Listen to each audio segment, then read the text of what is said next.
Carl, tu as mentionné la NSS de Trump, la stratégie de sécurité nationale, où tu disais qu'il faisait en quelque sorte peser le fardeau de la guerre en Ukraine sur les épaules des Européens. Que se passe-t-il quand on regarde la situation de l'OTAN?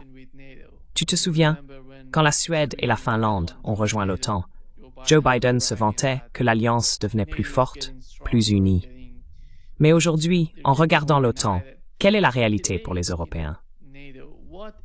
Parce qu'après tout, si l'on regarde le Moyen-Orient, les Européens n'ont pas vraiment coopéré avec l'Iran sur le JCPOA.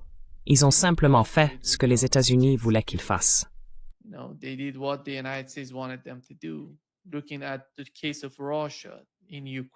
En regardant le cas de la Russie et de l'Ukraine, ils font la même chose.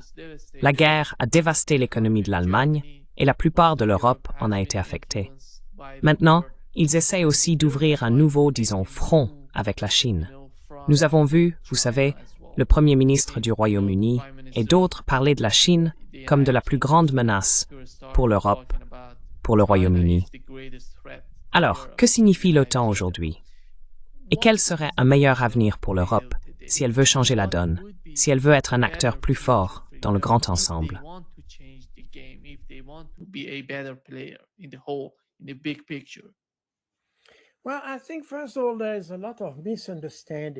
Eh bien, je pense que tout d'abord, il existe beaucoup de malentendus à propos de l'OTAN.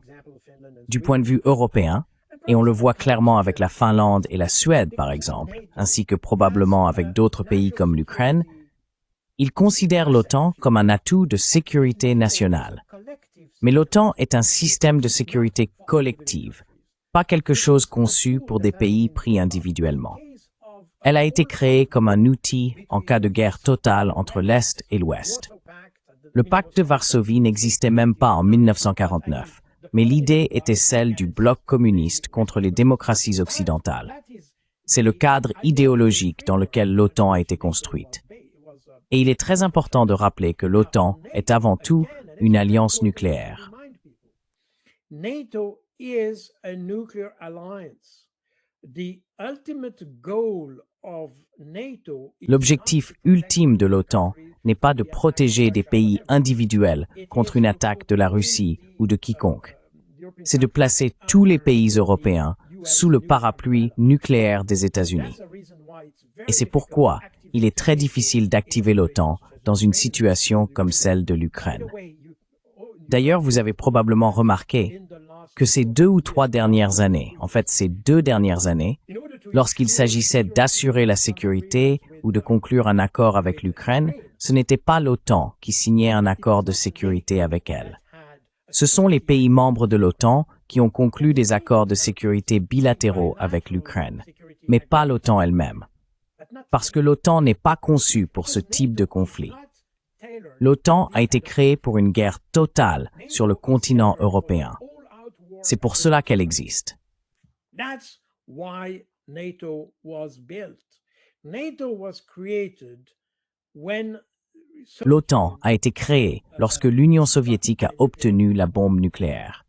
C'est ce qui a motivé sa création, car les pays européens à cette époque étaient effrayés par le fait que l'Union soviétique disposait désormais de la puissance nucléaire.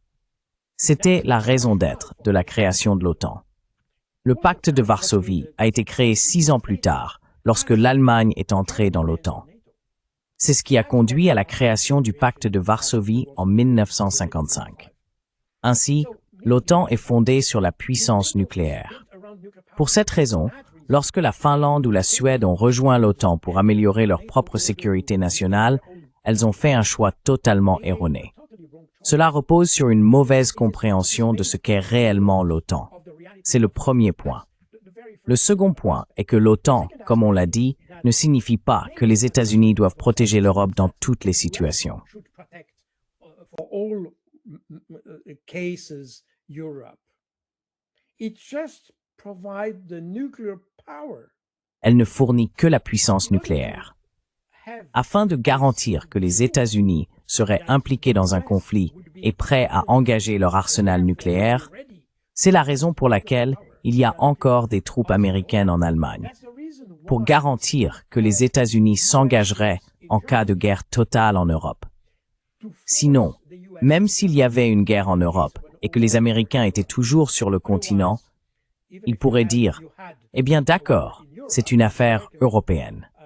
Nous ne voulons pas nous impliquer. » Et pour cette raison, afin de s'assurer que les États-Unis restent engagés, les Européens ont demandé aux États-Unis de demeurer en Europe.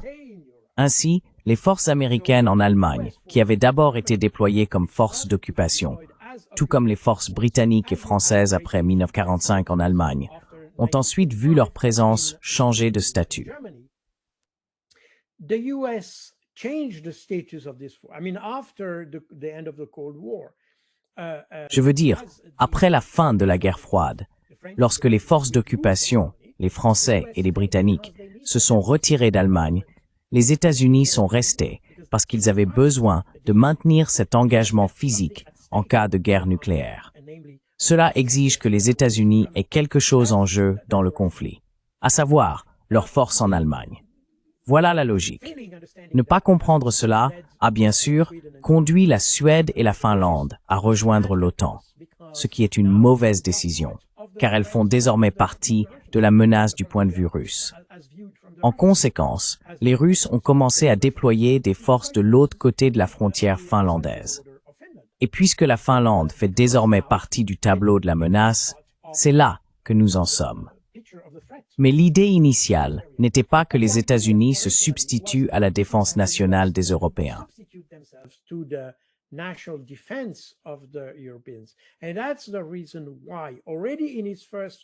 Et c'est pour cette raison que dès son premier mandat, Trump a demandé aux pays européens de dépenser davantage pour la défense.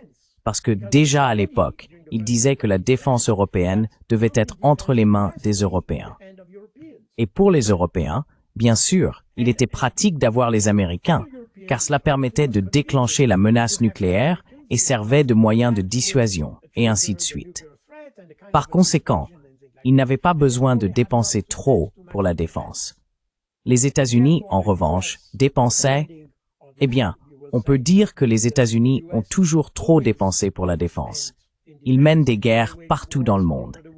Donc je ne suis pas sûr que la défense européenne ait jamais représenté la majeure partie des dépenses militaires américaines. En tout cas, aujourd'hui, les Américains veulent économiser, réduire leurs dépenses.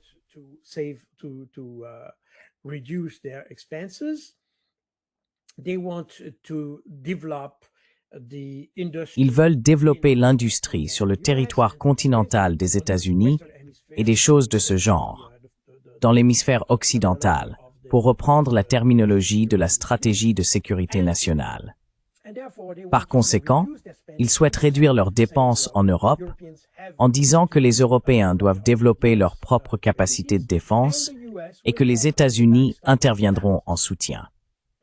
C'est plus ou moins l'idée, et c'est exactement ce que Blinken a dit en février aux Alliés. Donc, rien de surprenant à cela. L'OTAN restera l'OTAN. L'idée de placer toutes les nations sous le parapluie nucléaire n'a pas changé.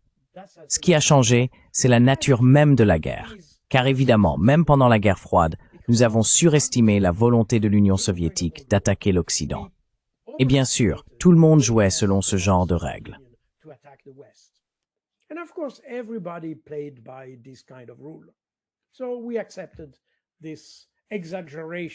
Nous avons donc accepté cette exagération de la menace.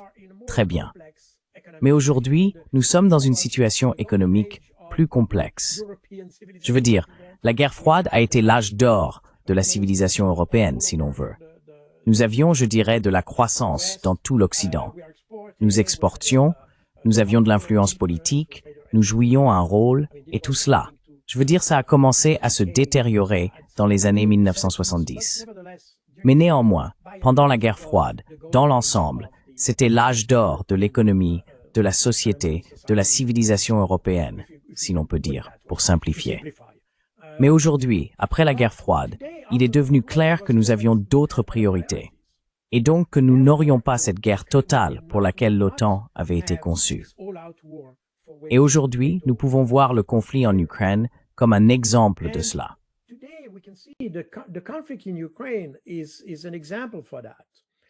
Je ne pense pas qu'un tel combat aurait jamais lieu. Exactly. Yes, absolutely. No, absolutely right. Exactement. Oui, absolument. Tout à fait raison. Cela n'a jamais été le cas. C'était une illusion que nous avions pendant la guerre froide, mais nous pouvions nous le permettre à l'époque.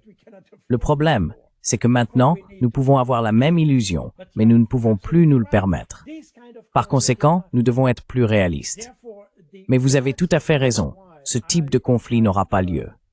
C'est pourquoi je ne suis pas un partisan de l'OTAN. Je veux dire, je n'ai rien contre le fait que des pays s'unissent pour organiser une défense commune. Je pense que c'est rationnel. Ce n'est pas une mauvaise idée. Le problème, c'est que nous devons d'abord nous préparer au bon type de conflit. Et l'OTAN n'est évidemment pas adapté au type de conflit auquel nous pourrions être confrontés en Europe. L'Ukraine en étant un exemple concret. Ukraine being a case in point. It's too strong, if you want. C'est trop puissant, si vous voulez. Ou bien, l'idée de l'OTAN est trop puissante pour le type de conflit que nous avons en Ukraine. Car évidemment, nous ne voulons pas que ce conflit devienne nucléaire. Nous voyons donc que l'OTAN est surdimensionnée pour ce type de conflit. Conceptuellement, je ne dis pas factuellement, mais conceptuellement, elle est surdimensionnée. Nous devons donc mettre en place un autre type d'architecture en Europe. Nous devons repenser entièrement la notion de défense. Que voulons-nous dire par défense? Et c'est exactement ce que les Russes voulaient, juste après la fin de la guerre froide, en fait, en entrant dans l'OTAN, avec cette idée que j'ai mentionnée plusieurs fois sur votre chaîne, l'idée d'une sécurité par la coopération plutôt qu'une sécurité par la confrontation. Instead of security by confrontation.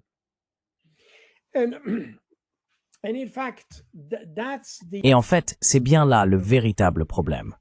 Les Européens s'accrochent à cette idée de l'OTAN parce qu'ils ne veulent pas dépenser trop d'argent. Évidemment, il y a beaucoup d'autres priorités. Si l'on regarde les budgets de ces pays, l'Allemagne, la France, le Royaume-Uni, on voit qu'ils sont tous en déficit. Bien sûr, nous faisons face à de plus en plus de défis sociaux et sociétaux, et cela coûte très cher. La défense a donc été reléguée plus bas dans la liste des priorités. C'est plus la première. C'est pourquoi les Américains disent maintenant, vous devez prendre le relais. Vous devez comprendre ce que la défense signifie réellement. Et pour cette raison, il y a quelque chose que les gens ont oublié, mais qui a été fait par l'administration Trump en février. Ils ont envoyé aux pays européens membres de l'OTAN un questionnaire leur demandant comment ils définiraient la défense si les États-Unis n'étaient pas là.